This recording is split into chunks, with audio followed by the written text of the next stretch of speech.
Hello, good morning. কেমন আছো সবাই? আশা করি সবাই ভালো আছো। তো চলো আজকে what I it in a day নিয়ে হাজির হচ্ছি। তো সকাল সকাল এই হরলিক্স আর বিস্কিট খেয়ে চলে গেছিলাম। আর আজকে অফিসে গিয়ে অ্যাজ সাচ কিচ্ছু খাইনি, মানে বাবা এনেছিল লেবু, তো সেই লেবুটাই নিয়ে গেছিলাম, লেবু খেলাম। আর একজনের আজকে বার্থডে ছিল, তো সেই না বাড়ি থেকে বানিয়ে এনেছিল এই কেকটা, তো সেই কেকটা খেয়ে নিলাম। আর আজকে লাঞ্চে আমি বানিয়ে নিয়ে গেছিলাম এগ দিয়ে আর সব ভেজিটেবলস দিয়ে ম্যাগি। আমার না এই ম্যাগিটা খেতে জাস্ট অসাধারণ লাগে, স্পেশালি টিফিনে। তো ম্যাগি ফ্যাগি খেয়ে তারপরে আর কিছু খাইনি, দিয়ে আমি অফিস থেকে বেরিয়ে পড়লাম বাড়ির উদ্দেশ্যে।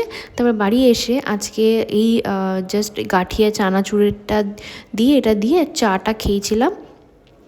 চাটা তো খেতে ভালোই লাগে আমার, এখন একটু দুধ চাটা খাওয়াও হয়ে যাচ্ছে প্রায় প্রায়, যেহেতু শীতকাল। চা বা কফি কিছু একটা একটু তাড়াতাড়ি আসলে আমি এটা খাই, না হলে আমি এটা স্কিপই করে দিই। আর আজকে ডিনারে দেখো কী আছে, এটা হচ্ছে ভাত আর লাল শাক করেছিল। আমি লাল শাক খেতে যেহেতু ভালোবাসি, তাই জন্য ডিনারেই খাচ্ছি।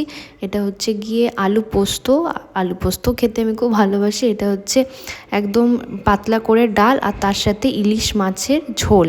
ইলিশ মাছটা না বাবা এনেছে, কিন্তু খুব একটা যে ভালো ছিল তা কিন্তু নয় না, বাট হ্যাঁ ইলিশ মাছ যেহেতু খেতে ভালো লাগে, তো তাই জন্য আমরা সেটা খেয়েও নিয়েছি।